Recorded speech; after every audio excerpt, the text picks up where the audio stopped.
ಅಜ್ಞಾನತಿಮಿರಚ್ಛೇದಂ ಬುದ್ಧಿಸಂಪತ್ಪ್ರದಾಯಕಂ ವಿಜ್ಞಾನವಿಮಲಂ ಶಾಂತಂ ವಿಜಯಾಖ್ಯಗುರುಂ ಭಜೆ.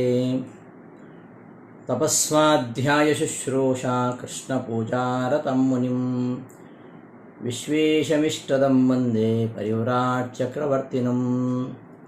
ಶ್ರೀ ಗುರುಭ್ಯೋ ನಮಃ. ಆತ್ಮೀಯರೇ, ಗೀತಾವೃತ್ತಿ ಪಾಠಕ್ಕೆ ಸುಸ್ವಾಗತ. ಗೀತಾವೃತ್ತಿಯ 8ನೇ ಅಧ್ಯಾಯ, ಅದರಲ್ಲಿ 7ನೇ ಶ್ಲೋಕ. ತಸ್ಮಾತ್ ಸರ್ವೇಷು ಕಾಲೇಷು ಮಾಂ ಅನುಸ್ಮರ ಯುಧ್ಯ ಚ ಮಯ್ಯರ್ಪಿತ ಮನೋಬುದ್ಧಿ ಮಾಮೇವ ಯಶ್ಯಸಿ ಅಸಂಶಯಃ.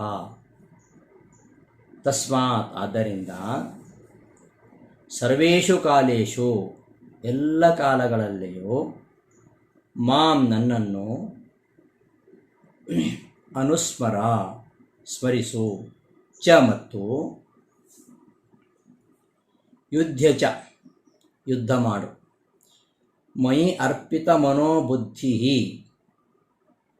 ಮಯಿ ಅರ್ಪಿತ ಮನೋಬುದ್ಧಿ ಮಯಿ ನನ್ನಲ್ಲಿ, ಅರ್ಪಿತ ಅರ್ಪಿಸಲ್ಪಟ್ಟ ಮನಸ್ಸು ಹಾಗೂ ಬುದ್ಧಿಯುಳ್ಳವನಾಗಿ, ಯುದ್ಧ ಮಾಡು. ಖಂಡಿತವಾಗಿಯೂ ಮಾಂ ಯಸ್ಯಸಿ, ಮಾಮೇವ ಯಸ್ಯಸಿ, ನನ್ನನ್ನೇ ಹೊಂದುತ್ತೀಯ, ಅಸಂಶಯ ಸಂಶಯವಿಲ್ಲ ಅಂತ ಈ ಶ್ಲೋಕದ ಪದ ಅರ್ಥ. ವಿಶೇಷ ಏನಿಲ್ಲ ಈ ಶ್ಲೋಕದಲ್ಲಿ. ತಸ್ಮಾತ್ ಆದ್ದರಿಂದ, ಅಂದರೆ ಏನು? ಅದಕ್ಕೆ ಗೀತಾವೃತ್ತಿಯಲ್ಲಿ ರಾಯ ಹೇಳ್ತಾರೆ, ಅಂತಕಾಲ ಸ್ಮರಣಸ್ಯ ಫಲೋಕ್ತೇಃ ಉಪಯೋಗಮಾಹ ತಸ್ಮಾತ್ ಇತಿ. ಅಂತಕಾಲ ಸ್ಮರಣದ ಫಲವನ್ನು ಹೇಳಿದರು ಹಿಂದೆ. ಅಂತಕಾಲ ಸ್ಮರಣದ ಫಲ, ಅದರ ಉಪಯೋಗ, ಅದನ್ನು ಹೇಳಿಕ್ಕೆ ಹೊರಟಿದ್ದಾರೆ. ಅಂತಕಾಲದಲ್ಲಿ ಭಗವಂತನ ಸ್ಮರಣೆ ಮಾಡಿದರೆ ಏನು ಫಲ, ಅದರ ಉಪಯೋಗ. ಇಂತಹ ಉಪಯೋಗ ಇರುವುದರಿಂದ, ಅಂದರೆ ನೀನು ಯಾವಾಗಲೂ ನನ್ನನ್ನು ಸ್ಮರಿಸ್ತಾ ಇದ್ದರೆ ಅಂತ್ಯಕಾಲ ಸ್ಮರಣೆಗೆ ಅದು ಕಾರಣ ಆಗುತ್ತೆ. ಅಂತ್ಯಕಾಲದ ಸ್ಮರಣೆಗೆ ಫಲ ಏನು? ನನ್ನನ್ನು ಹೊಂದುವುದು. ನನ್ನನ್ನು ಹೊಂದಲು ಕಾರಣವಾಗಿರ್ತಕ್ಕಂತಹ ಅಂತಕಾಲದ ಸ್ಮರಣೆಗೆ ನೀನು ನನ್ನನ್ನು ನಿತ್ಯವೂ ಸ್ಮರಿಸುವುದು ಕಾರಣ ಆಗತ್ತೆ. ಆದ್ದರಿಂದ ನಿತ್ಯವೂ ನನ್ನನ್ನು ಸ್ಮರಿಸುವುದು ನನ್ನನ್ನು ಹೊಂದಲಿಕ್ಕೆ ಕಾರಣವಾಗಿರತಕ್ಕಂತಹ ಅಂತಕಾಲದ ಸ್ಮರಣೆಗೆ ಕಾರಣವಾಗಿರುವುದರಿಂದ ಅಂತ ಅರ್ಥ. ತಸ್ಮಾತ್ ನಿತ್ಯಂ ಮತ್ಸ್ಮೃತೇ ಮತ್ಪ್ರಾಪ್ತಿ ಹೇತು ಚರಮಕಾಲೀನ ಮತ್ಸ್ಮರಣ ಕಾರಣತ್ವಾದಿತ್ಯರ್ಥ. ಮತ್ಸ್ಮೃತೇ, ನಿತ್ಯಂ ಮತ್ಸ್ಮೃತೇ, ಯಾವಾಗಲೂ ನನ್ನ ಸ್ಮರಣೆ ಮಾಡುವಂಥದ್ದುಂಟಲ್ಲ, ಅದು ಮತ್ಪ್ರಾಪ್ತಿ ಹೇತು ಚರಮಕಾಲೀನ ಮತ್ಸ್ಮರಣ ಕಾರಣತ್ವಾತ್. ಮತ್ಪ್ರಾಪ್ತಿ ಹೇತು, ನನ್ನನ್ನು ಹೊಂದಲಿಕ್ಕೆ ಕಾರಣವಾದ, ನನ್ನನ್ನು ಹೊಂದಲು ಕಾರಣವಾಗಿರುವಂಥದ್ದು ಯಾವುದು ಅಂದರೆ ಚರಮಕಾಲೀನ ಮತ್ಸ್ಮರಣ. ಅಂತಕಾಲದಲ್ಲಿ ನನ್ನನ್ನು ಸ್ಮರಣೆ ಮಾಡುವಂಥದ್ದು, ಅದು ನನ್ನ ಪ್ರಾಪ್ತಿಗೆ ಕಾರಣ. ಅಂತಹ ಅಂತಕಾಲ ಸ್ಮರಣೆ ಬರಬೇಕಾದರೆ ಅದಕ್ಕೆ ಕಾರಣವಾಗಿರುವಂಥದ್ದು ಯಾವುದು? ಹಿಂದಿನ ಶ್ಲೋಕದಲ್ಲಿ ಹೇಳಿದ ಹಾಗೆ ನಿತ್ಯಂ ಮತ್ಸ್ಮೃತೇ, ಯಾವಾಗಲೂ ನನ್ನನ್ನು ಸ್ಮರಣೆ ಮಾಡುವುದರಿಂದ ನನ್ನನ್ನು ಹೊಂದಲು ಕಾರಣವಾಗಿರತಕ್ಕಂತಹ ಚರಮಕಾಲೀನ ಅಂತಕಾಲೀನ ನನ್ನ ಸ್ಮರಣೆಗೆ ಕಾರಣವಾಗಿರುವುದರಿಂದ ನೀನು ನನ್ನನ್ನೇ ಸ್ಮರಿಸು ಅಂತ ಹೇಳ್ತಾರೆ. ಎಲ್ಲ ಕಾಲದಲ್ಲಿಯೂ, ಸರ್ವೇಷು ಕಾಲೇಷು, ಎಲ್ಲ ಕಾಲದಲ್ಲಿಯೂ ನನ್ನನ್ನೇ ಸ್ಮರಿಸು. ಹಾಗೂ ಮಯ್ಯರ್ಪಿತ ಮನೋಬುದ್ಧಿ ಯುದ್ಧ ಅಂದರೆ ಯುದ್ಧ ಮಾಡು ಅಂತ ಅರ್ಥ. ನನ್ನಲ್ಲಿಯೇ ಅರ್ಪಿತವಾದ ಬುದ್ಧಿ ಮನಸ್ಸು ಉಳ್ಳವನಾಗಿ, ಅರ್ಥಾತ್ ನನ್ನಲ್ಲಿಯೇ ಮನಸ್ಸನ್ನಿಟ್ಟು ನನ್ನಲ್ಲೇ ಬುದ್ಧಿಯನ್ನಿಟ್ಟವನಾಗಿ ನೀನು ಯುದ್ಧವನ್ನು ಮಾಡು. ಖಂಡಿತವಾಗಿಯೂ ನೀನು ನನ್ನನ್ನೇ ಹೊಂದುತ್ತೀಯ, ಸಂಶಯವಿಲ್ಲ ಅಂತ ಈ ಶ್ಲೋಕದ ಅಭಿಪ್ರಾಯ. ಈ ಅಂತ್ಯಕಾಲದಲ್ಲಿ ಪರಮಾತ್ಮನ ಸ್ಮರಣೆ ಬರಬೇಕಾದರೆ ನಿರಂತರವಾಗಿ ಸಂತತಂ ಚಿಂತೆಯೇನಂತಂ, ಯಾವಾಗಲೂ ಸ್ಮರಣೆ ಮಾಡಬೇಕು. ಯಾವಾಗಲೂ ಸ್ಮರಣೆ ಮಾಡಿದರೆ ಮಾತ್ರ ಅಂತಕಾಲದಲ್ಲಿ ಹರಿಯ ಸ್ಮರಣೆ ಬರ್ತದೆ. ಆದ್ದರಿಂದ ಅಂತಕಾಲದಲ್ಲಿ ಹರಿಯ ಸ್ಮರಣೆ ಬರಬೇಕಾದರೆ ನಿರಂತರವಾಗಿ ಆ ಪರಮಾತ್ಮನ ಸ್ಮರಣೆಯನ್ನು ಮಾಡಬೇಕು. ಅದನ್ನು ಮುಂದಿನ ಶ್ಲೋಕದಲ್ಲಿ ವಿವರಿಸಿ ಹೇಳ್ತಾ ಇರೋದು, ಅಭ್ಯಾಸ ಯೋಗಯುಕ್ತೇನ ಚೇತಸಾನನ್ಯಗಾಮಿನ ಪರಮಂ ಪುರುಷಂ ದಿವ್ಯಂ ಯಾತಿ ಪಾರ್ಥ ಅನುಚಿಂತಯನ್. ಹೇ ಪಾರ್ಥ, ಅಭ್ಯಾಸಯೋಗಯುಕ್ತೇನ ಅನನ್ಯಗಾಮಿನ ಚೇತಸ ಪರಮಂ ಪುರುಷಂ ದಿವ್ಯಂ ಪರಮಂ ಪುರುಷಂ ಅನುಚಿಂತಯನ್ ಯಾತಿ. ನೀನು ಪರಮಪುರುಷನನ್ನೇ ಹೊಂದುತ್ತೀಯ. ಯಾವಾಗ ಅಂದರೆ ಆ ಭಗವಂತನನ್ನು. ಎಂಥ ಭಗವಂತ? ಪರಮಂ ಪುರುಷಂ, ಪರಿಪೂರ್ಣನಾಗಿರತಕ್ಕಂತಹ ಪರಮಾತ್ಮ, ಸರ್ವೋತ್ತಮನಾಗಿರ್ತಕ್ಕಂಥವನು. ಅಂತಹ ಪರಮಾತ್ಮನನ್ನು ದಿವ್ಯಂ ಅಂದರೆ ಜಗತ್ ಸೃಷ್ಟಿಯಾದಿ ಜಗತ್ತಿನ ಸೃಷ್ಟಿ ಸ್ಥಿತಿ ಲಯ ಇವೆಲ್ಲ ಅವನಿಗೆ ಕ್ರೀಡೆ. ದಿವು ಕ್ರೀಡಾ, ದಿವು ಧಾತುವಿಗೆ ಕ್ರೀಡೆ ಅಂತ ಅರ್ಥ. ಈ ಜಗತ್ತಿನ ಸೃಷ್ಟಿಯೇ ಮೊದಲಾದ ಏನು ಕಾರ್ಯಗಳಿವೆ ಅವೆಲ್ಲ ಅವನ ಕ್ರೀಡೆಗಳು. ಅಂತಹ ಕ್ರೀಡೆಗಳೇ ಮೊದಲಾದ ಗುಣಗಳಿಂದ ಕೂಡಿರತಕ್ಕಂತಹ ಪರಮಂ ಪುರುಷಂ, ಸರ್ವೋತ್ತಮನಾಗಿರತಕ್ಕಂತಹ ಪರಿಪೂರ್ಣನಾಗಿರತಕ್ಕಂತಹ ಪರಮಾತ್ಮನನ್ನೇ ಸ್ಮರಿಸ್ತಾ ಪರಮಾತ್ಮನನ್ನೇ ಅವನು ಹೊಂತಾನೆ. ಯಾರು ಅಂದರೆ ಈ ರೀತಿಯಾಗಿ ನಿರಂತರವಾಗಿ ಪರಮಾತ್ಮನನ್ನೇ ಚಿಂತಿಸ್ತಾ ಇರತಕ್ಕಂಥವನು. ಅಭ್ಯಾಸ ಯೋಗಯುಕ್ತೇನ ಅನನ್ಯಗಾಮಿನ ಚೇತಸ. ಎಂಥ ಚೇತಸ? ಅನನ್ಯಗಾಮಿನ. ಅನ್ಯಗಾಮಿ, ಬೇರೆ ಕಡೆಗೆ ಹರಿಯುವಂಥದ್ದು, ಹೋಗುವಂಥದ್ದು. ಅನನ್ಯಗಾಮಿ ಅಂದರೆ ಬೇರೆಡೆ ಹರಿಯದ, ಬೇರೆ ಯಾವ ವಿಷಯಗಳ ಕಡೆಗೂ ಹರಿಯದ, ಪರಮಾತ್ಮನ ಕಡೆಗೆ ಹರಿಯತಕ್ಕಂತಹ ಮನಸ್ಸಿನಿಂದ ಅಂತಹ ಚೇತಸ, ಅನನ್ಯಗಾಮಿನ ಚೇತಸ. ಮತ್ತೆ ಅಭ್ಯಾಸಯೋಗಯುಕ್ತೇನ, ಅಭ್ಯಾಸವೆಂಬ ಯೋಗದಿಂದ ಯುಕ್ತೇನ ಸಹಿತವಾದ. ಅಭ್ಯಾಸ ಅಂದ್ರೇನು? ಪುನಃ ಪುನಃ ಆವರ್ತನಂ ಅಭ್ಯಾಸ. ಮತ್ತೆ ಮತ್ತೆ ಆವರ್ತನೆ ಮಾಡ್ತಾ ಇರಬೇಕು. ಮತ್ತೆ ಮತ್ತೆ ಪರಮಾತ್ಮನ ಸ್ಮರಣೆ ಮಾಡ್ತಾ ಇರಬೇಕು. ಮನಸ್ಸು ಯಾವತ್ತೂ ಪರಮಾತ್ಮನ ಹೊರತುಪಡಿಸಿ ಬೇರೆ ಯಾವ ಕಡೆಗೂ ಹರಿಬಾರದು. ಅಂತಹ ಮನಸ್ಸಿನಿಂದ ಪರಮಂ ಪುರುಷಂ ದಿವ್ಯಂ ಅನುಚಿಂತಯನ್, ಸರ್ವೋತ್ತಮನಾಗಿರತಕ್ಕಂತಹ ಜಗತ್ ಸೃಷ್ಟಿಯಾದಿ ಕ್ರೀಡೆಗಳೇ ಮೊದಲಾದ ಗುಣಗಳಿಂದ ಕೂಡಿರತಕ್ಕಂತಹ ಪರಿಪೂರ್ಣನಾಗಿರತಕ್ಕಂತಹ ಭಗವಂತನನ್ನು ಅನುಚಿಂತಯನ್ ಸ್ಮರಿಸ್ತಾ ಅಂತಹ ಪರಮಪುರುಷನನ್ನೇ ಅಂತಹ ವ್ಯಕ್ತಿ ಹೊಂತಾನೆ ಅಂತ ಈ ಶ್ಲೋಕದ ಪದಾರ್ಥ. ಹೇ ಪಾರ್ಥ, ಎಲೆ ಅರ್ಜುನನೇ, ಅಭ್ಯಾಸಯೋಗಯುಕ್ತೇನ ಪುನಃ ಪುನಃ ಆವೃತ್ತಿ ರೂಪವಾಗಿರತಕ್ಕಂತಹ ಯೋಗ ಸಾಧನದಿಂದ, ಉಪಾಯದಿಂದ ಯುಕ್ತೇನ ಸಹಿತವಾದ, ಮತ್ತು ಅನನ್ಯಗಾಮಿನ ಅನ್ಯಗಾಮಿಯಾಗದ, ಬೇರೆ ಕಡೆಗೆ ಎಂದೂ ಹರಿಯದ ಚೇತಸ ಮನಸ್ಸಿನಿಂದ, ಪರಮಂ ಸರ್ವೋತ್ತಮನಾದ, ದಿವ್ಯಂ ಜಗತ್ ಸೃಷ್ಟಿ ಮೊದಲಾದ ಕ್ರೀಡೆಗಳೇ ಮೊದಲಾದ ಗುಣಗಳಿಂದ ಕೂಡಿದ ಪರಿಪೂರ್ಣನಾದ ಪುರುಷಂ ಭಗವಂತನನ್ನು ಅನುಚಿಂತಯನ್ ಸ್ಮರಿಸುತ್ತಾ ಆ ಪರಮಪುರುಷನನ್ನೇ ಅವನು ಯಾತಿ ಹೊಂದುತ್ತಾನೆ ಅಂತ. ಇದನ್ನು ವಿವೃತ್ತಿಯಲ್ಲಿ ಸ್ಪಷ್ಟಪಡಿಸ್ತಾರೆ. ಸದಾ ತದ್ಭಾವ ಭಾವಿತತ್ವಂ ಸ್ಪಷ್ಟಯತಿ. ಹಿಂದೆ ಬಂತಿದು, ಯಾವಾಗಲೂ ಪರಮಾತ್ಮನ ಸ್ಮರಣೆ ಮಾಡುವಂಥದ್ದು ತದ್ಭಾವ ಭಾವಿತಃ ಅಂತ ಹಿಂದಿನ ಶ್ಲೋಕದಲ್ಲಿ ಬಂತು. ಆ ತದ್ಭಾವ ಭಾವಿತ್ವವನ್ನು ಇಲ್ಲಿ ವಿವರಿಸ್ತಾ ಇರೋದು, ಸ್ಪಷ್ಟವಾಗಿ ಹೇಳ್ತಾ ಇರೋದು ಅಂತ. ಹಿಂದಿನ ಶ್ಲೋಕದಲ್ಲಿ ಹೇಳ್ತಕ್ಕಂಥ ವಿಷಯವನ್ನೇ ಸ್ಪಷ್ಟಪಡಿಸ್ತಾ ಇರೋದು. ತದ್ಭಾವ ಭಾವಿತ್ವ ಅದನ್ನೇ ಈಗ ಸ್ಪಷ್ಟಪಡಿಸ್ತಾ ಇರೋದು. ಅಭ್ಯಾಸ ಯೋಗ ಯುಕ್ತೇನ ಚೇತಸ ಅನನ್ಯಗಾಮಿನ. ಅಭ್ಯಾಸ ಅಂದ್ರೇನು? ಪುನಃ ಪುನಃ ಆವರ್ತನಂ. ಅಭ್ಯಾಸ ಅಂದರೆ ಪುನಃ ಪುನಃ ಆವರ್ತನಂ. ಅಂತಹ ಪುನಃ ಪುನಃ ಆವರ್ತನವೆಂಬ ಯೋಗ ಅಂದರೆ ಉಪಾಯ ಸಾಧನ. ಅಂತಹ ಪುನರಾವರ್ತನ ರೂಪವಾದ ಯೋಗೇನ ಉಪಾಯದಿಂದ ಯುಕ್ತೇನ ಸಹಿತವಾಗಿರತಕ್ಕಂತಹ ಅನನ್ಯಗಾಮಿನ ಅನನ್ಯ ವಿಷಯೇಣ ಚೇತಸ ಅಂದರೆ ಬೇರೆ ಯಾವುದೇ ವಿಷಯದ ಕಡೆಗೆ ಹರಿಯದ ಇರತಕ್ಕಂತಹ ಚೇತಸ ಮನಸ್ಸಿನಿಂದ ಪರಮಂ ಉತ್ತಮಂ ಪರಮಂ ಅಂದರೆ ಸರ್ವೋತ್ತಮವಾದ ದಿವ್ಯಂ ಅಂದರೆ ಸೃಷ್ಟ್ಯಾದಿ ಕ್ರೀಡಾದಿ ಗುಣಯುಕ್ತಂ ಜಗತ್ಸೃಷ್ಟಿಯ ಮೊದಲಾದ ಕ್ರೀಡೆಗಳೇನಿದೆ ಅಂತಹ ಕ್ರೀಡೆ ಮೊದಲಾದ ಗುಣಗಳಿಂದ ಯುಕ್ತನಾದ ದಿವ್ಯತೆ ಔಣಾದಿಕ ಯಕ್ ದಿವ್ಯ ಶಬ್ದ ಹೇಗಾಯಿತು ಅಂತ ಹೇಳ್ತಾ ಇದ್ದಾರೆ ರಾಯರು. ದಿವ್ಯ ಧಾತು ಅದು, ದಿವು ಕ್ರೀಡಾ ವಿಜಿಗಿಷಾಯಾಮ್ ಧಾತು. ಆ ಧಾತುವಿಗೆ ಔಣಾದಿಕ ಯಕ ಪ್ರತ್ಯಯ ಬಂದು ದಿವ್ಯ ದಿವ್ಯ ಅಂತ ಆಗತ್ತೆ ಅಂತ, ಅದು ವ್ಯಾಕರಣದ ವಿಷಯ. ದಿವ್ಯಂ ಅಂದರೆ ಕ್ರೀಡಾದಿ ಗುಣಯುಕ್ತನಾದ ಅಂತ ಅರ್ಥ.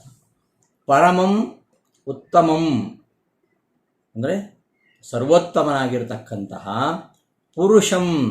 ಪುರುಷ ಅಂದ್ರೇನು? ಪುರಿಶೇತೆ ವಾ ಪೂರ್ಣತ್ವಾತ್. ಪುರುಷ ಅಂದರೆ ಪುರಿಶೇತೆ. ಪುರಿ ಅಂದರೆ ದೇಹ. ಯಾರ ದೇಹ? ಎಲ್ಲ ಪ್ರಾಣಿಗಳ ದೇಹ. ಎಲ್ಲ ಪ್ರಾಣಿಗಳ ದೇಹದಲ್ಲಿ ಶೇತೆ ಇರ್ತಾನೆ. ಎಲ್ಲ ಪ್ರಾಣಿಗಳ ದೇಹದಲ್ಲಿ ಪರಮಾತ್ಮ ಇದ್ದಾನೆ. ಹೇಗಿದ್ದಾನೆ? ನಿಯಂತ್ರಿತಯ ವರ್ತತೆ, ನಿಯಾಮಕನಾಗಿ ಇದ್ದಾನೆ. ಪ್ರತಿಯೊಬ್ಬ ಜೀವಿಯ ದೇಹದಲ್ಲಿಯೂ ನಿಯಾಮಕನಾಗಿ ಪರಮಾತ್ಮ ಇದ್ದಾನೆ ಅಂತ ಅರ್ಥ ಪುರುಷ ಶಬ್ದಕ್ಕೆ. ಪುರಿ ಸರ್ವಪ್ರಾಣಿ ದೇಹೆ ಶೇತೆ ನಿಯಂತ್ರಿತಯ ವರ್ತತೆ ಇತಿ. ಅಥವಾ ಒಂದು ಅರ್ಥ ಹಾಗೆ, ಅಥವಾ ಪೂರ್ಣತ್ವಾದ್ವಾ ಪೂರ್ಣತ್ವಾತ್ ಪುರುಷ. ಪುರುಷ ಅಂತ ಯಾಕೆ ಹೇಳೋದು ಅಂದರೆ ಇವನು ಪೂರ್ಣನಾಗಿದ್ದಾನೆ ಅಂತ. ಪುರುಷ ಶಬ್ದದ ಹೇಗಾಗೋದು ಅಂದರೆ ಪೃ ಧಾತು, ಪೃಪಾಲನ ಪೂರ್ಣಯೋಹೋ ಅಂತ. ಆ ಪೃ ಧಾತುವಿಗೆ ಕುಶನ್ ಪ್ರತ್ಯಯ ಬಂದಿದೆ. ಕುಶನ್ ಪ್ರತ್ಯಯ ಬಂದು ಪೃ ಋಕಾರಕ್ಕೆ ಋಕಾರ ಬರುತ್ತೆ. ಪೃ ಇದ್ದು ಪು ಅಂತ ಆಗ್ತದೆ, ಉಕಾರ ಬರ್ತದೆ. ಉಕಾರ ಬಂದು ಪುರುಷ ಅಂತ ಆಗತ್ತೆ. ಹೀಗೆ ಪುರುಷ ಶಬ್ದಕ್ಕೆ ಪೂರ್ಣನಾದವನು ಅಂತ ಅರ್ಥ ಇದೆ. ಪುರುಷಾಖ್ಯಂ ಪೂರ್ಣತ್ವಾದ್ವಾ ಪುರುಷಾಖ್ಯಂ, ಪೂರ್ಣನಾದ್ದರಿಂದ ಇವನು ಪುರುಷ ಅಂತ ಅನಿಸ್ಕೊಂಡಿದ್ದಾನೆ. ಅಂತಹ ಪರಮಾತ್ಮನನ್ನು ಅನುಚಿಂತಯನ್ ಚಿಂತಿಸುತ್ತಾ ಯಾತಿ ಅಂದರೆ ಪರಮಂ ಪುರುಷಂ ಇತ್ಯನುಷಂಗ. ಯಾತಿ ಹೋಗುತ್ತಾನೆ. ಎಲ್ಲಿ ಹೋಗ್ತಾನೆ?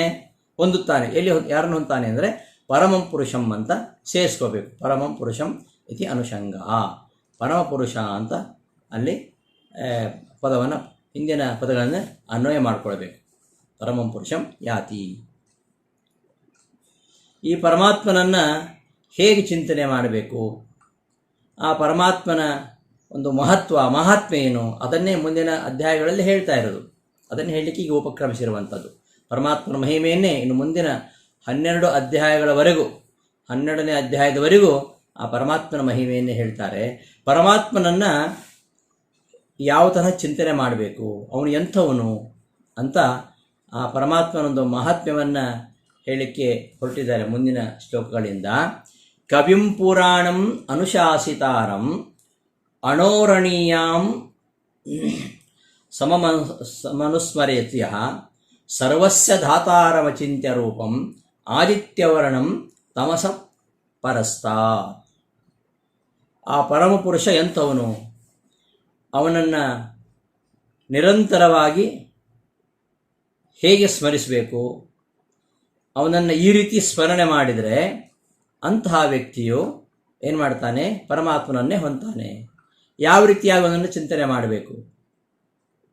ಅವನನ್ನು ಹೇಗೆ ಚಿಂತನೆ ಮಾಡಬೇಕು? 2 ಪ್ರಶ್ನೆ ಇತ್ತಲ್ಲಿ. ಅಂತಕಾಲದಲ್ಲಿ ಪರಮಾತ್ಮನ ಸ್ಮರಣೆಯನ್ನು ಯಾಕೆ ಮಾಡಬೇಕು ಅಂತ, ಮತ್ತು ಹೇಗೆ ಮಾಡಬೇಕು ಅಂತ, ಅದರಿಂದ ಏನು ಪ್ರಯೋಜನ ಅಂತ. ಏನು ಪ್ರಯೋಜನ ಅಂತ ಹೇಳಿ ಆಯಿತು. ಹೇಗೆ ಅವನನ್ನು ಅನುಚಿಂತನೆ ಮಾಡಬೇಕು ಎಂಬುದನ್ನು ಮುಂದಿನ ಶ್ಲೋಕಗಳಲ್ಲಿ ಹೇಳ್ತಾ ಇದ್ದಾರೆ. ಹೇಗೆ ಸ್ಮರಣೆ ಮಾಡಬೇಕು? ಕಥಂಭೂತಃ ಸ್ಮರ್ತವ್ಯ, ಯಾವ ರೀತಿಯಾಗಿ ನಿನ್ನನ್ನು ಸ್ಮರಣೆ ಮಾಡಬೇಕು ಅಂತ ಏನು ಅರ್ಜುನ ಕೇಳಿದ್ದಾನೆ. ಅವನ ಪ್ರಶ್ನೆಗೆ ಇಲ್ಲಿ ಉತ್ತರ. ಈವರೆಗೆ ಹೇಳಿದ್ದು ಪರಮಾತ್ಮನನ್ನು ಯಾಕೆ ಸ್ಮರಣೆ ಮಾಡಬೇಕು ಅಂತಕಾಲದಲ್ಲಿ ಅಂತ ಅನ್ನೋದಕ್ಕೆ ಈವರೆಗೆ 4 ಶ್ಲೋಕಗಳಲ್ಲಿ ಹೇಳಿದ್ದು. ಇನ್ನು ಮುಂದಿನ ಶ್ಲೋಕಗಳಲ್ಲಿ ಹೇಗೆ ಅವನನ್ನು ಚಿಂತನೆ ಮಾಡಬೇಕು, ಹೇಗೆ ಅವನನ್ನು ಸ್ಮರಣೆ ಮಾಡಬೇಕು, ಅವನ ಮಹಿಮೆ ಎಂಥದ್ದು ಅದನ್ನು ಹೇಳ್ತಾ ಇರೋದು. ಕವಿಂ ಪುರಾಣಂ ಅನುಶಾಸಿತಾರಂ ಅಣೋರಣೀಯಾಂಸಂ ಯಹ ಅನುಸ್ಮರೇ. ಮತ್ತೆಂಥದ್ದು? ಸರ್ವಸ್ಯ ಧಾತಾರಂ ಅಚಿಂತ್ಯರೂಪಂ ಆದಿತ್ಯವರ್ಣಂ. ಹೇಗೆ ಅವನನ್ನು ಸ್ಮರಿಸಬೇಕು ಅಂದರೆ, ಅವನೆಂಥವನು ಅಂದರೆ ಕವಿಂ, ಅವನು ಕವಿ. ಕವಿ ಅಂದರೆ ಪೊಯಟ್ ಅಲ್ಲ, ನಾವು ಕನ್ನಡದಲ್ಲಿ ಇಂಗ್ಲೀಷಲ್ಲಿ ಹೇಳ್ತೀವಲ್ಲ ಆ ಕವಿ ಅಲ್ಲ. ಕವಿ ಎಂದು ಸಂಸ್ಕೃತದಲ್ಲಿ ಸರ್ವಜ್ಞ ಅಂತ ಅರ್ಥ, ವಿದ್ವಾಂಸ ಸರ್ವಜ್ಞ ಅಂತ ಅರ್ಥ. ಸಂಖ್ಯಾವಾನ್ ಪಂಡಿತ ಕವಿ, ಕವಿ ಶಬ್ದದ ಅರ್ಥ ಸರ್ವಜ್ಞ ಅಂತ. ಅವನು ಸರ್ವಜ್ಞ, ಅವನಿಗೆಲ್ಲ ಗೊತ್ತಿದೆ, ಅವನಿಗೆ ಗೊತ್ತಿಲ್ಲದ ವಿಷಯವೇ ಇಲ್ಲ. ಅವನು ಕವಿ ಅಂದರೆ ಅವನು ಸರ್ವಜ್ಞ. ಮತ್ತು ಪುರಾಣ, ಪುರಾಣ ಅಂದರೆ ಬಹಳ ಪ್ರಾಚೀನ ಅಂತ, ಅಂದರೆ ಅವನಿಗೆ ಆದಿ ಇಲ್ಲ ಅಂತ. ಆದಿ ಇಲ್ಲದವನು, ಅವನಿಗೆ ಹುಟ್ಟು ಇಲ್ಲ, ಅವನಿಗೆ ಆದಿ ಇಲ್ಲ. ಮತ್ತು ಅನುಶಾಸಿತಾರಂ, ಅನುಶಾಸಿತ ಅಂದರೆ ಶಾಸನ ಮಾಡತಕ್ಕಂಥವನು. ಸಮಸ್ತ ಜಗತ್ತು ಅವನ ನಿಯಂತ್ರಣದಲ್ಲಿಯೇ ಇದೆ. ಈ ಜಗತ್ತು ಅವನದ್ದೇ. ಈಶಾವಾಸ್ಯವಿದಂ ಸರ್ವಂ, ಈ ಪ್ರಪಂಚ ಸೃಷ್ಟಿ ಮಾಡಿದ್ದು ಅವನೇ, ಇದನ್ನು ಆಳುವವನು ಅವನೇ, ಎಲ್ಲರನ್ನೂ ಶಾಸನ ಮಾಡತಕ್ಕಂಥವನು ಅವನೇ. ಅನುಶಾಸಿತ, ಅನುಶಾಸಿತಾರಂ, ಅನುಶಾಸಿತ ಶಬ್ದ ದ್ವಿತೀಯ ವಿಭಕ್ತಿ ಅನುಶಾಸಿತಾರಂ ಅಂತ ಆಗುತ್ತೆ. ಮತ್ತು ಅಣೋರಣೀಯಾಂಸಂ, ಅಣಿಯಾನ್ ಅದು ದ್ವಿತೀಯ ವಿಭಕ್ತಿ ಅಣಿಯಾಂಸಂ, ಅಣುವಿಗಿಂತಲೂ ಅಣುವಾಗಿದ್ದಾನೆ, ಮಹತ್ತಿಗಿಂತಲೂ ಮಹತ್ತಾಗಿದ್ದಾನೆ, ಅಣುವಿಗಿಂತಲೂ ಅಣುವಾಗಿದ್ದಾನೆ. ಅಣೋರಣೀಯಾಂಸಂ. ಆಮೇಲೆ ಸರ್ವಸ್ಯ ಧಾತಾರಂ, ಎಲ್ಲರನ್ನು ಅವನು ಧಾರಣ ಮಾಡಿದ್ದಾನೆ. ಈ ಪ್ರಪಂಚ ಸಕಲ ಚರಾಚರಾತ್ಮಕವಾಗಿರತಕ್ಕಂತಹ ಪ್ರಪಂಚ, ಈ ಪ್ರಪಂಚವನ್ನು ಅವನು ಧಾರಣ ಮಾಡಿದ್ದಾನೆ. ಧಾತಾರಂ, ಧಾರಣ ಮಾಡಿದ್ದಾನೆ. ಧಾತ ಅಂದರೆ ಧಾರಣ ಮಾಡಿದವಂತ ಒಂದು ಅರ್ಥ, ಇನ್ನೊಂದು ಪೋಷಣೆ ಮಾಡಿದವನು ಅಂತ ಅರ್ಥ. ಸರ್ವಸ್ಯ ಧಾತಾರಂ, ಈ ಸಮಸ್ತ ಪ್ರಪಂಚವನ್ನು ಧಾರಣ ಮಾಡಿದ್ದಾನೆ ಮತ್ತು ಪೋಷಣೆ ಮಾಡ್ತಾ ಇದ್ದಾನೆ. ಸರ್ವಸ್ಯ ಧಾತಾರಂ. ಅಂತಹ ಪರಮಾತ್ಮನನ್ನು ಸಂಪೂರ್ಣವಾಗಿ ತಿಳಿಲಿಕ್ಕೆ ಯಾರಿಗೂ ಸಾಧ್ಯ ಇಲ್ಲ. ಪಶ್ಯಂತೋಪಿ ನ ಪಶ್ಯಂತಿ ಮೇರೋಹ ರೂಪಂ ವಿಪಶ್ಚಿತಃ ಅಂತ ಹೇಳ್ತಾರೆ ಭಾಷ್ಯರು, ಆಚಾರ್ಯರು ಭಾಷ್ಯದಲ್ಲಿ. ಪಶ್ಯಂತೋಪಿ ನ ಪಶ್ಯಂತಿ, ಅವನನ್ನು ನೋಡಿದರೂ ಕೂಡ ನ ಪಶ್ಯಂತಿ, ನೋಡಲಾರರು, ನೋಡಿದರೂ ನೋಡಲಾರರು. ಹೇಗೆ ಅಂದರೆ ಮೇರೋಹ ರೂಪಂ ವಿಪಶ್ಚಿತಃ. ದೂರದಿಂದ ಮೇರು ಪರ್ವತ ನೋಡಿದರೆ ಮೇರು ಪರ್ವತದ ಯಾವುದೋ ಒಂದು ಭಾಗ ನೋಡ್ತೇವೆ ನಾವು, ಇಡೀ ಪರ್ವತ ನಮಗೆ ಕಾಣುತ್ತೆ. ದೂರದಿಂದ ನೋಡುವಾಗ ಪರ್ವತ ಇಡೀ ನಮಗೆ ಕಾಣುತ್ತೆ. ಅಂದ್ಮಾತ್ರ ನಾವು ಇಡೀ ಪರ್ವತ ನಾವು ನೋಡಲಿಲ್ಲ, ಪರ್ವತದ ಒಂದು ಯಾವುದೋ ಒಂದು ಭಾಗವನ್ನು ಮಾತ್ರ ನೋಡಿದ್ದು. ಹಾಗೆ ಪರಮಾತ್ಮನನ್ನು ಆಂಶಿಕವಾಗಿ ತಿಳಿಯಬಹುದೇ ಹೊರತು ಸಂಪೂರ್ಣವಾಗಿ ನಾವು ಅವನನ್ನು ತಿಳಿಯಲಿಕ್ಕೆ ಶಕ್ಯನೇ ಇಲ್ಲ. ಅವನ ಮಹಿಮೆ ಅಗಮ್ಯ, ಯಾರಿಂದಲೂ ತಿಳಿಯಲಿಕ್ಕೆ ಸಾಧ್ಯ ಇಲ್ಲ. ಬ್ರಹ್ಮಾದಿ ದೇವತೆಗಳಿಂದಲೂ ಅವನನ್ನು ತಿಳಿಯಲಿಕ್ಕೆ ಆಗೋದಿಲ್ಲ. ಅಂತಹ ಪರಮಾತ್ಮನನ್ನು ಸಂಪೂರ್ಣವಾಗಿ ನಾವು ತಿಳಿಯಲಿಕ್ಕೆ ಸಾಧ್ಯ ಇಲ್ಲ. ಅದಕ್ಕೆ ಅಚಿಂತ್ಯ ರೂಪ, ಅವನ ರೂಪವನ್ನು ಸಂಪೂರ್ಣವಾಗಿ ನಮಗೆ ಚಿಂತನೆ ಮಾಡಲಿಕ್ಕೆ ಬರಲ್ಲ, ತಿಳಿಯಲಿಕ್ಕೆ ಆಗುವುದಿಲ್ಲ. ಅವನ ರೂಪ, ಅವನ ಶಕ್ತಿ ಅದೆಲ್ಲವೂ ಅಚಿಂತ್ಯವಾಗಿರುವಂಥದ್ದು, ಅದ್ಭುತವಾಗಿರುವಂಥದ್ದು. ಅವನನ್ನು ಪೂರ್ಣವಾಗಿ ನಮ್ಮ ಮನಸ್ಸಿನಿಂದ ತಿಳ್ಕೊಳ್ಳಿಕ್ಕೆ ಸಾಧ್ಯವೇ ಇಲ್ಲ. ಇನ್ನು ಆದಿತ್ಯವರ್ಣಂ, ಸೂರ್ಯನಂತೆ ಪ್ರಭೆ ಉಳ್ಳವನು, ಸೂರ್ಯನ ಹಾಗೆ ಪ್ರಕಾಶಮಾನನಾಗಿರ್ತಕ್ಕಂಥವನು. ಮತ್ತು ತಮಸಃ ಪರಸ್ತ, ತಮಸ್ಸಿನಿಂದ ದೂರನಾದವನು. ತಮಸ್ಸಂದರೆ ಏನು ಅಂದರೆ, ತಮಸ್ಸಂದರೆ ಪ್ರಕೃತಿ ಅಂತ ಅರ್ಥ, ಮೃತ್ಯು ಅಂತ ಅರ್ಥ. ಇವನಿಗೆ ಮೃತ್ಯು ಇಲ್ಲ, ಇವನಿಗೆ ಜನನ ಮರಣಗಳಿಲ್ಲ, ಇವನಿಗೆ ಪ್ರಕೃತಿ ಸಂಬಂಧ ಇಲ್ಲ. ನಮ್ಮದೆಲ್ಲ ಪ್ರಕೃತಿಯಿಂದ ನಿರ್ಮಾಣಗೊಂಡಿರತಕ್ಕಂತಹ ಶರೀರ. ಆದರೆ ಇವನು ಪ್ರಕೃತಿಯಿಂದಲಾಗಲಿ ಮೃತ್ಯುವಿನಿಂದಲಾಗಲಿ ದೂರ ಇರತಕ್ಕಂಥವನು. ತಮಸಃ ಪರಸ್ತಾತ್ ದೂರ ಅಂತ, ದೂರ ಇರತಕ್ಕಂಥವನು. ಅಂತಹ ಈ ರೀತಿಯಾಗಿರ್ತಕ್ಕಂತಹ ಪರಮಪುರುಷನನ್ನು ಯಹ ಸಮನುಸ್ಮರೇ, ಯಾರು ಬರೀ ಅನುಸ್ಮರೇತಲ್ಲ, ಬರೀ ಸ್ಮರೇತಲ್ಲ, ಅನುಸ್ಮರೇ, ನಿರಂತರವಾಗಿ ಸ್ಮರಿಸಬೇಕು. ಈ ತರಹ ಯಾರು ನಿರಂತರವಾಗಿ ಸ್ಮರಿಸ್ತಾರೋ ಅವರು ಆ ಪರಮಾತ್ಮನನ್ನು ಹೊಂತಾರೆ ಅಂತ ಈ ಶ್ಲೋಕದ ಪದ ಅರ್ಥ. ವಿವೃತಿಯಲ್ಲಿ ಇದನ್ನು ವಿವರಿಸ್ತಾರೆ ನೋಡಿ. ಕಥಂಭೂತಃ ಸ್ಮರ್ತವ್ಯ ಅಸಿ, ಯಾವ ರೀತಿಯಾಗಿ ನಿನ್ನನ್ನು ಸ್ಮರಿಸಬೇಕು ಎಂಬ ಪ್ರಶ್ನೆ ಬಂದಿತ್ತು. ಆ ಪ್ರಶ್ನೆಗೆ ಕೃಷ್ಣ ಇಲ್ಲಿ ಉತ್ತರ ಕೊಡ್ತಾ ಇದ್ದಾನೆ. ಕವಿಂ ಪುರಾಣಂ ಕಥಂಭೂತಃ ಸ್ಮರ್ತವ್ಯ ಅಸಿ ಇತಿ ಪ್ರಕೃತ ಪ್ರಶ್ನಸ್ಯ. ನಿನ್ನನ್ನು ಹೇಗೆ ಸ್ಮರಿಸಬೇಕು, ಅಂತಕಾಲದಲ್ಲಿ ಯಾಕೆ ಸ್ಮರಿಸಬೇಕು, ಹೇಗೆ ಸ್ಮರಿಸಬೇಕು ಎಂಬ ಪ್ರಶ್ನೆಗೆ ಉತ್ತರವನ್ನು ಹೇಳ್ತಾ ಇರೋದು ಕವಿಮಿತಿ. ಕವಿಂ ಸರ್ವಜ್ಞಂ, ಪುರಾಣಂ ಅನಾದಿಂ, ಅನುಶಾಸಿತಾರಂ, ಶಿಕ್ಷಕಂ, ಅನೋರಣೀಯಾಂಸಂ, ಅತ್ಯಂತ ಅಣುಪ್ರಮಾಣಂ, ಸರ್ವಸ್ಯ ಚರಾಚರಾಖ್ಯ ವಿಶ್ವಸ್ಯ ಧಾತಾರಂ, ಧಾರಣಪೋಷಣಕರ್ತಾರಂ, ಅಚಿಂತ್ಯರೂಪಂ, ಸಾಕಲ್ಯೇನ ಮನಸಃ ಅವಿಷಯಂ, ಆದಿತ್ಯವರ್ಣಂ, ರವಿಪ್ರಭಂ, ತಮಸಃ ಪ್ರಕೃತೇಃ ಮೃತ್ಯೋರ್ವಾ ತಾಭ್ಯಾಂ ಪರಸ್ತಾತ್ ತದುಭಯ ಅಸ್ಪೃಷ್ಟತ್ವೇನ ಸ್ಥಿತಂ ಇತಿ ಶೇಷಃ. ಕಥಂಭೂತಃ ಸ್ಮರ್ತವ್ಯ ಅಂದರೆ ಕವಿಂ, ಅವನು ಸರ್ವಜ್ಞನಾಗಿರ್ತಕ್ಕಂಥವನು, ಪುರಾಣಂ ಅನಾದಿಯಾದವನು, ಅನುಶಾಸಿತಾರಂ ಶಿಕ್ಷಕ ಶಾಸನ ಮಾಡತಕ್ಕಂಥವನು, ಅಣೋರಣೀಯಾಂಸಂ ಅತ್ಯಂತ ಅಣುಪರಿಮಾಣವುಳ್ಳವನು, ಅಣೋರಣೀಯಾಂಸ ಅತ್ಯಂತ ಅಣುಪ್ರಮಾಣವುಳ್ಳವನು, ಸರ್ವಸ್ಯ ಚರಾಚರಾಖ್ಯ ವಿಶ್ವಸ್ಯ ಎಲ್ಲ ಚರಾಚರ ಪ್ರಪಂಚದ ಧಾತಾರಂ ಧಾರಣ ಪೋಷಣಕರ್ತಾರಂ ಧಾರಣ ಮಾಡ್ತಕ್ಕಂಥವನು, ಪೋಷಣೆ ಮಾಡ್ತಕ್ಕಂಥವನು, ಅಚಿಂತ್ಯ ರೂಪಂ ಅವನ ರೂಪ ಅಚಿಂತ್ಯ ಅಂದರೆ ಸಾಕಲ್ಯೇನ ಮನಸಃ ಅವಿಷಯಂ, ಅವನನ್ನು ಸಾಕಲ್ಯೇನ ಪೂರ್ಣವಾಗಿ ಮನಸ್ಸಿನಿಂದ ತಿಳಿಲಿಕ್ಕೆ ಸಾಧ್ಯ ಇಲ್ಲ, ತಿಳಿಲಿಕ್ಕೆ ಅಶಕ್ಯನಾಗಿರತಕ್ಕಂತಹ ಆದಿತ್ಯವರ್ಣಂ ಅಂದರೆ ಸೂರ್ಯನಂತೆ,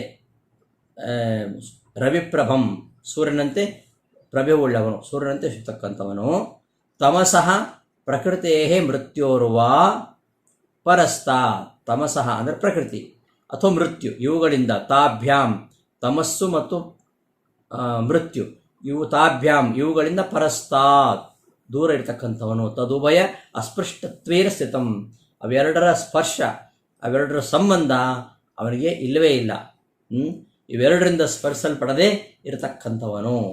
ಅಂಥವನನ್ನು ಏನೋ ನಿರಂತರವಾಗಿ ಸ್ಮರಿಸಬೇಕು ಅಂತ ಈ ಶ್ಲೋಕದ ಅಭಿಪ್ರಾಯ.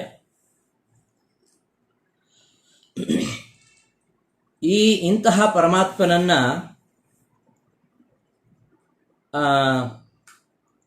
ಚಿಂತನೆ ಮಾಡ್ತಾ ಹೇಗೆ ಆ ಪುರುಷನನ್ನು ಹೊಂತಾನೆ ಜೀವ ಅನ್ನೋದನ್ನು ಮುಂದಿನ ಶ್ಲೋಕದಲ್ಲಿ ಹೇಳ್ತಾ ಇರೋದು. ಪ್ರಯಾಣ ಕಾಲೇ ಮನಸಾ ಅಚಲೇನ ಭಕ್ತ್ಯಾ ಯುಕ್ತೋ ಯೋಗಬಲೇನ ಚೈವ ಭ್ರುವೋರ್ಮಧ್ಯೆ ಪ್ರಾಣಮಾವೇಶ್ಯ ಸಮ್ಯಕ್ ಸತಂ ಪರಂ ಪುರುಷಂ ಉಪೈತಿ ದಿವ್ಯಂ. ಪ್ರಯಾಣ ಕಾಲೇ ದೇಹತ್ಯಾಗ ಮಾಡುವ ಕಾಲದಲ್ಲಿ ಅಚಲೇನ ಮನಸಾ ಭಕ್ತ್ಯಾ ಯುಕ್ತಃ ತನ್ನ ಭಕ್ತಿಯಿಂದ ಯುಕ್ತನಾಗಿ, ಭಕ್ತಿಯಿಂದ ಯುಕ್ತನಾಗಿ ಮತ್ತು ಅಚಲೇನ ಮನಸ ಅಚಲವಾದ ಮನಸ್ಸಿನಿಂದ ಮತ್ತು ಯೋಗ ಬಲೇನ ಭ್ರುವೋರ್ಮಧ್ಯೆ ಪ್ರಾಣಮಾವೇಶ್ಯ ಸಮ್ಯಕ್ ಯೋಗ ಶಕ್ತಿಯಿಂದ, ಯೋಗ ಸಾಮರ್ಥ್ಯದಿಂದ ಪ್ರಾಣವಾಯುವನ್ನು ಎಲ್ಲಿ ನಿಲ್ಲಿಸಬೇಕು ಅಂದರೆ ಎರಡು ಹುಬ್ಬುಗಳ ಮಧ್ಯದಲ್ಲಿ, ಎರಡು ಹುಬ್ಬುಗಳ ಮಧ್ಯಭಾಗ, ನಾವೇನು ಅಕ್ಷತೆ ಹಚ್ಕೊಳ್ತೀವಲ್ಲ ಅಲ್ಲಿ ಪ್ರಾಣವಾಯುವನ್ನು ನಿಲ್ಲಿಸಬೇಕು. ಎರಡು ಹುಬ್ಬುಗಳ ಮಧ್ಯದಲ್ಲಿ ಪ್ರಾಣವಾಯುವನ್ನು ಚೆನ್ನಾಗಿ ಸಮ್ಯಕ್ ಆವೇಶ್ಯ ಚೆನ್ನಾಗಿ ನಿಲ್ಲಿಸಿ ಅಚಲೇನ ಮನಸ ಅಚಲವಾದ ಮನಸ್ಸಿನಿಂದ ಯಾರು ಆ ಪರಮಾತ್ಮನನ್ನು ಸ್ಮರಿಸ್ತಾನೋ ಪರಂ ಪುರುಷಂ ದಿವ್ಯಂ ದಿವ್ಯಂ ಅಂದರೆ ಸೃಷ್ಟ್ಯಾದಿ ಕ್ರೀಡಾಗುಣ ವಿಶಿಷ್ಟನಾಗಿರತಕ್ಕಂತಹ ಪರಂ ಪುರುಷಂ ಸರ್ವೋತ್ತಮನಾಗಿರತಕ್ಕಂತಹ ಪುರುಷನನ್ನು ಹೊಂತಾನೆ. ಅಂಥವನು ಯಾರು ದೇಹ ತ್ಯಾಗ ಮಾಡುವ ಕಾಲದಲ್ಲಿ ಅತ್ಯಂತ ಭಕ್ತಿಯಿಂದ ಯುಕ್ತನಾಗಿ ತನ್ನ ಯೋಗ ಸಾಮರ್ಥ್ಯದಿಂದ ಎರಡೂ ಹುಬ್ಬುಗಳ ಮಧ್ಯದಲ್ಲಿ ತನ್ನ ಪ್ರಾಣವಾಯುವನ್ನು ಚೆನ್ನಾಗಿ ನಿಲ್ಲಿಸಿ ಅಚಲವಾದ ಮನಸ್ಸಿನಿಂದ ಯಾರು ಭಗವಂತನನ್ನು ಸ್ಮರಿಸ್ತಾರೋ ಅಂಥವರು ಅಂತಹ ಸರ್ವೋತ್ತಮನಾಗಿರತಕ್ಕಂತಹ ಪುರುಷನನ್ನು ಪರಮಾತ್ಮನನ್ನು ಹೊಂತಾರೆ ಅಂತ ಈ ಶ್ಲೋಕದ ಪದಪದಾರ್ಥ. ಭಕ್ತ್ಯಾಯುಕ್ತ ಸನ್ ಭಕ್ತಿಯಿಂದ ಯುಕ್ತನಾಗಿ ಪ್ರಯಾಣ ಕಾಲೇ ಮರಣಕಾಲದಲ್ಲಿ ಯೋಗಬಲೇನ ಯೋಗದ ಬಲದಿಂದ ಭ್ರುವೋಹೋ ಮಧ್ಯೆ ಹುಬ್ಬುಗಳ ಮಧ್ಯದಲ್ಲಿ ಪ್ರಾಣಂ ಆವೇಶ್ಯ ಪ್ರಾಣವನ್ನು ನಿಲ್ಲಿಸಿ ಅಚಲೇನ ಮನಸ ಅಚಲವಾದ ಮನಸ್ಸಿನಿಂದ ಯಹ ಸ್ಮರೇತ್ ಯಾವನು ಸ್ಮರಿಸ್ತಾನೋ ಸಹ ಅವನು ದಿವ್ಯಂ ಸೃಷ್ಟ್ಯಾದಿ ಕ್ರೀಡಾದಿ ಗುಣ ವಿಶಿಷ್ಟನಾಗಿರತಕ್ಕಂತಹ ಪರಂ ಉತ್ತಮನಾದ ಸರ್ವೋತ್ತಮನಾದ ಪುರುಷನನ್ನು ಉಪಯಿತಿ ಹೊಂದುತ್ತಾನೆ. ಇತಿ ಯೋಜನ ಈ ರೀತಿಯಾಗಿ ಪದಗಳ ಯೋಜನೆ. ಆದಿತ್ಯವರ್ಣಂ ಇತಿ ಸಶರೀರತ್ವ ಪ್ರಾಪ್ತೇ ಜನ್ಮಾದಿ ಪ್ರಸಂಗ ಇತಿ ಶಂಕಾವಿದಾಸಾಯ ತಮಸಃ ಪರಸ್ತಾತ್ ಇತ್ಯುಕ್ತಂ. ಇಲ್ಲಿ ಹಿಂದಿನ ಶ್ಲೋಕದಲ್ಲಿ 9ನೇ ಶ್ಲೋಕದಲ್ಲಿ ಸರ್ವಸ್ಯ ಧಾತಾರಂ ಅಚಿಂತ್ಯ ರೂಪಂ ಆದಿತ್ಯವರ್ಣಂ ತಮಸಃ ಪರಸ್ತಾತ್ ಅಂತ ಹೇಳಿದ ಕೃಷ್ಣ. ಸೂರ್ಯನಂತೆ ಶೋಭಿಸುವವ. ಹಾಗಾದರೆ ಸೂರ್ಯನಂತೆ ಶೋಭಿಸುವವ ಅಂತ ಹೇಳಿದರೆ ಸೂರ್ಯನ ಹಾಗೆ ಈ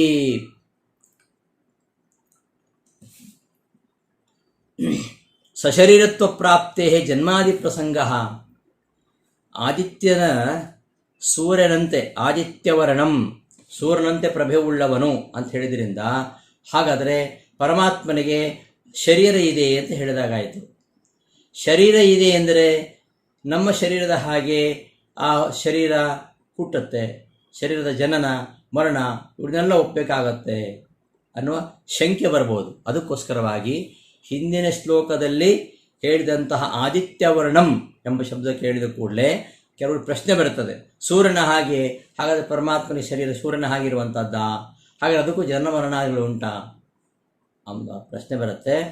ಅದಕ್ಕೋಸ್ಕರವಾಗಿ ತಮಸಃ ಪರಸ್ತಾತ್ ಅಂತ ಅಲ್ಲಿ ಹೇಳಿತು. ತಮಸಃ ಪರಸ್ತಾತ್ ಅಂತ ಹೇಳಿ ಇದು ಹಿಂದಿನ ಶ್ಲೋಕದಲ್ಲಿ ಹೇಳಬೇಕಿತ್ತಿದು, ಆ ಶ್ಲೋಕದಲ್ಲಿ ಅದು ಬಿಟ್ಟು ಹೋಯ್ತು. ಅದಕ್ಕೆ ಇಲ್ಲಿ ಹೇಳ್ತಾ ಇರೋದು ಆದಿತ್ಯವರ್ಣಂ ಇತಿ ಆದಿತ್ಯವರ್ಣ ಅಂತ ಹೇಳಿದ್ರಿಂದ ಪರಮಾತ್ಮನಿಗೂ ಕೂಡ ಶರೀರ ಇದೆ ಅಂತ ಆಗ್ತದೆ. ಹಾಗಾದಲ್ಲಿ ಜನ್ಮಾದಿ ಪ್ರಸಂಗ ಜನನ ಮರಣ ಆಗಿ ಬರಬೇಕಾಗ್ತದಲ್ಲ ಇತಿ ಶಂಕಾವಿದಾಸಾಯ ಈ ಒಂದು ಶಂಕೆಯನ್ನು ನಿರಾಸ ಮಾಡಲಿಕ್ಕೋಸ್ಕರವಾಗಿ ತಮಸಃ ಪರಸ್ತಾತ್ ಇತ್ಯುಕ್ತಂ. ತಮಸಃ ಪರಸ್ತಾತ್ ಅಂತ ಹೇಳಿದ್ರು. ತದ್ದೇಹಸ್ಯ ಅಪ್ರಾಕೃತತ್ವಾತ್ ನ ಜನ್ಮಾದಿ ದೋಷ ಇತಿ ಭಾವ. ಪರಮಾತ್ಮನ ದೇಹ ಅದು ನಮ್ಮ ಹಾಗೆ ಪ್ರಾಕೃತವಾಗಿರ್ತಕ್ಕಂತಹ ದೇಹ ಅಲ್ಲ, ಅವನ ದೇಹ ಅಪ್ರಾಕೃತವಾಗಿರ್ತಕ್ಕಂತಹ ದೇಹ. ಅದರಿಂದ ಅವನಿಗೆ ಜನ್ಮಾದಿ ದೋಷಗಳು ಇಲ್ಲ ಅಂತ ಅದರ ಅಭಿಪ್ರಾಯ. ತದ್ದೇಹಸ್ಯ ಅಪ್ರಾಕೃತತ್ವಾತ್ ಅವನ ದೇಹ ಅಪ್ರಾಕೃತ ದೇಹ ಆದ್ದರಿಂದ ಜನ್ಮಾದಿ ದೋಷಗಳು ಇಲ್ಲ.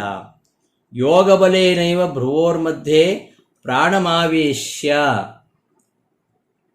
ಇತ್ಯೇತತ್ ವಾಯುಜಯಾದಿ ಮನ್ಮಾತ್ರ ಅಸಾಧಾರಣಂ ನತು ಉಚ್ಚಿಕ್ರಮಿಶೋಃ ಸರ್ವಸ್ಯ ಸಾಧಾರಣಂ. ಇಲ್ಲಿ ಯೋಗ ಬಲದಿಂದ ಎರಡು ಹುಬ್ಬುಗಳ ಮಧ್ಯದಲ್ಲಿ ಪ್ರಾಣವನ್ನು ನಿಲ್ಲಿಸಿ, ಎರಡು ಹುಬ್ಬುಗಳ ಮಧ್ಯದಲ್ಲಿ ಪ್ರಾಣವನ್ನು ನಿಲ್ಲಿಸಿ ಅಂತ ಹೇಳಿದ್ದು ಇದು ಎಲ್ಲರಿಗೂ ಸಾಧ್ಯ ಉಂಟಾ? ಈ ಪ್ರಶ್ನೆ ನಮಗೆ ಬರುತ್ತೆ. ಯೋಗ ಬಲದಿಂದ ಯಾವನು ಯೋಗಿಯಾಗಿರ್ತಾನೆ ಅವ ತನ್ನ ಯೋಗಜ ಸಾಮರ್ಥ್ಯದಿಂದ ಅದನ್ನು ಮಾಡಲಿಕ್ಕೆ ಸಾಧ್ಯ ಇದೆ. ಎಲ್ಲರಿಗೂ ಆಗೋದಿಲ್ಲ. ಇದು ಒಂದು ಅಸಾಧಾರಣವಾಗಿರುವಂಥದ್ದು, ಎಲ್ಲರಿಗೂ ಆಗೋದಿಲ್ಲ. ಯಾರೋ ಆ ಪ್ರಾಣವಾಯುವನ್ನು ಗೆದ್ದಿರ್ತಾರೋ, ಪ್ರಾಣವನ್ನು ಎರಡು ಹುಬ್ಬುಗಳ ಮಧ್ಯೆ ತಂದು ನಿಲ್ಲಿಸೋದಷ್ಟು ಸುಲಭ ಅಲ್ಲ. ಅದನ್ನು ಯೋಗ ಬಲದಿಂದಲೇ ಅದನ್ನು ಮಾಡಲಿಕ್ಕೆ ಸಾಧ್ಯ. ಅಂತಹ ಯೋಗಿಗೆ ಮಾತ್ರ ಅದು ಸಾಧ್ಯ, ಎಲ್ಲರಿಗೂ ಸಾಧ್ಯ ಇಲ್ಲ. ಆ ಯೋಗ ಬಲದಿಂದಲೇ ಈ ಭ್ರುವೋಹ ಮಧ್ಯೆ ಎರಡು ಹುಬ್ಬುಗಳ ಮಧ್ಯದಲ್ಲಿ ಪ್ರಾಣವನ್ನು ನಿಲ್ಲಿಸಿ ಸ್ಮರಣೆ ಮಾಡಬೇಕು ಅಂತ ಹೇಳಿದ್ದುಂಟಲ್ಲ, ಅದು ಯಾರು ವಾಯುಜಯವನ್ನು ಪಡೆದಿದ್ದಾರೋ ಅಂಥವರಿಗೆ ಮಾತ್ರ ಸಂಬಂಧಿಸಿದ ಹೊರತು ದೇಹತ್ಯಾಗ ಮಾಡಲಿಕ್ಕೆ ಇರತಕ್ಕಂತಹ ಎಲ್ಲ ಜೀವರಿಗೂ ಸಂಬಂಧಿಸಿದ ಅಲ್ಲ. ಯಾರಿಗೆ ಪ್ರಾಣವಾಯುವನ್ನು ಜಯಿಸಲಿಕ್ಕೆ ಸಾಧ್ಯ ಇಲ್ಲವೋ ಅವರಿಗೆ ಜ್ಞಾನಭಕ್ತಿ ವೈರಾಗ್ಯಗಳು ಪೂರ್ಣವಾದರೆ ಅದರಿಂದಲೇ ಮೋಕ್ಷ ಸಿದ್ಧವಾಗುತ್ತೆ. ಅವರಿಗೆ ವಾಯುಜಯ ಇರಬೇಕಂತಿಲ್ಲ. ವಾಯುಜಯ ಇದ್ದವರು ಯೋಗ ಬಲದಿಂದ ಹುಬ್ಬುಗಳ ಮಧ್ಯದಲ್ಲಿ ಪ್ರಾಣ ನಿಲ್ಲಿಸಿ ಪರಮಾತ್ಮನ ಸ್ಮರಣೆ ಮಾಡ್ತಾ ಪ್ರಾಣತ್ಯಾಗ ಮಾಡಿದರೆ ಅವರು ಪರಮಾತ್ಮನ ಸೇರ್ತಾರೆ. ಯಾರಿಗೆ ಯೋಗ ಬಲದಿಂದ ಹುಬ್ಬುಗಳ ಮಧ್ಯೆ ಪ್ರಾಣ ನಿಲ್ಲಿಸಲಿಕ್ಕೆ ಸಾಧ್ಯ ಇಲ್ವೋ ಅವರಿಗೆ ಜ್ಞಾನ ಭಕ್ತಿ ವೈರಾಗ್ಯ ಇವುಗಳು ಪೂರ್ಣವಾದರೆ ಸಾಕು, ಅದರಿಂದಲೇ ಅವರಿಗೆ ಮೋಕ್ಷ ಸಿದ್ಧವಾಗತ್ತೆ. ವಾಯುಜಯ ಇದ್ದವರಿಗೆ ಜ್ಞಾನಾದಿಗಳು ಸ್ವಲ್ಪ ಕಡಿಮೆ ಇದ್ದರೂ ಪರವಾಗಿಲ್ಲ. ಆ ಪ್ರಾಣವಾಯು ನಿರೋಧದ ಒಂದು ಕೌಶಲ್ಯ ಉಂಟಲ್ವ, ಅದರಿಂದ ಅವರಿಗೆ ಅಲ್ಪ ಮುಕ್ತಿ ಸ್ವಲ್ಪ ಶೀಘ್ರವಾಗಿ ಉಂಟಾಗತ್ತೆ ಅನ್ನೋದು ಇಲ್ಲಿ ಈ ಇಬ್ಬರಿಗೂ ಇರತಕ್ಕಂತಹ ಒಂದು ವ್ಯತ್ಯಾಸ. ಯಾರು ವಾಯುವನ್ನು ಜಯಿಸಿದ್ದಾರೋ ಯಾರು ಜಯಿಸಿಲ್ಲವೋ ಅವರಿಬ್ಬರ ಮಧ್ಯದಲ್ಲಿ ಇರತಕ್ಕಂತಹ ವ್ಯತ್ಯಾಸ ಅಷ್ಟೇ. ಯೋಗ ಬಲೇನೈವ ಭ್ರುವೋರ್ ಮಧ್ಯೆ ಪ್ರಾಣಮಾವೇಶ್ಯ, ಯೋಗ ಬಲದಿಂದ ಪ್ರಾಣವಾಯುವನ್ನು ಯಾರು ಹುಬ್ಬುಗಳ ಮಧ್ಯದಲ್ಲಿ ನಿಲ್ಲಿಸ್ತಾರೋ ಅಂತ ಹೇಳಿದ್ದು ಇತ್ಯೇತತ್ ವಾಯುಜಯಾದಿ ಮತ್, ಯಾರಿಗೆ ವಾಯುವನ್ನು ಜಯಿಸಿದ್ದಾರೋ ಅಂಥವರಿಗೆ ಮಾತ್ರ ಇದು ಬರುವಂಥದ್ದು, ಮಾತ್ರ ಅಸಾಧಾರಣಂ, ಅವರಿಗೆ ಮಾತ್ರ ಇದು ಸಾಧ್ಯವಾಗುವಂಥದ್ದು. ನತು ಉತ್ಕ್ರಮಿಸ್ತಕ್ಕಂತಹ ದೇಹತ್ಯಾಗ ಮಾಡಿ ಹೋಗ್ತಕ್ಕಂತಹ ಎಲ್ಲರಿಗೂ ಇದು ಸಾಧಾರಣವಾಗಿ ಇರುವಂಥದ್ದಲ್ಲ. ಹಾಗಾದರೆ ಯಾರು ವಾಯುವನ್ನು ಗೆದ್ದಿಲ್ವೋ ಅವರಿಗೆ ಮುಕ್ತಿ ಇಲ್ವೋ ಅಂದರೆ ವಾಯುಜಯಹೀನಾನ ಜ್ಞಾನಭಕ್ತಿ ವೈರಾಗ್ಯ ಪೂರ್ತೇವ ಮುಕ್ತಿ ಸಿದ್ಧೇ. ಅವರಿಗೆ ವಾಯುಜಯ ಇಲ್ಲದೇ ಇದ್ದರೂ ಕೂಡ ಜ್ಞಾನಭಕ್ತಿ ವೈರಾಗ್ಯಗಳು ಪೂರ್ಣವಾಗಿದ್ದರೆ ಅದರಿಂದಲೇ ಅವರಿಗೆ ಮೋಕ್ಷ ಸಿದ್ಧಿ ಆಗುತ್ತೆ. ಹಾಗಾದರೆ ವಾಯುಜಯ ಇದ್ದವರು ಅವರು ಜ್ಞಾನಾದಿಗಳನ್ನು ಸಂಪಾದನೆ ಮಾಡಬೇಕಂತಿಲ್ವ ಅಂದರೆ ಅವರಿಗೆ ಸ್ವಲ್ಪ ಜ್ಞಾನಾದಿಗಳು ಇದ್ದರೂ ಸಾಕು, ಅವರಿಗೆ ಆ ವಾಯುಜಯ ಆ ಒಂದು ಕೌಶಲ್ಯ ಇರೋದ್ರಿಂದಾಗಿ ತದ್ಬಲಾದೇವ, ಅದರ ಬಲದಿಂದಲೇ ಅವರಿಗೆ ಅಲ್ಪ ಮುಕ್ತಿ ಸ್ವಲ್ಪ ಶೀಘ್ರವಾಗಿ ಆಗತ್ತೆ ಅನ್ನೋದು ಇವಿಬ್ಬರ ಮಧ್ಯದಲ್ಲಿ ಇರತಕ್ಕಂತಹ ವಿಶೇಷ ಅಂತ ಹೇಳ್ತಾ ಈ 10ನೇ ಶ್ಲೋಕದ ಪಾಠದ ಅರ್ಥಾನುಸಂಧಾನದೊಂದಿಗೆ ಇವತ್ತಿನ ಪಾಠವನ್ನು ಸಮಾಪ್ತಿಗೊಳಿಸ್ತೇನೆ. ಶ್ರೀಕೃಷ್ಣ ಅರ್ಪಣಮಸ್ತು. ಧನ್ಯವಾದ.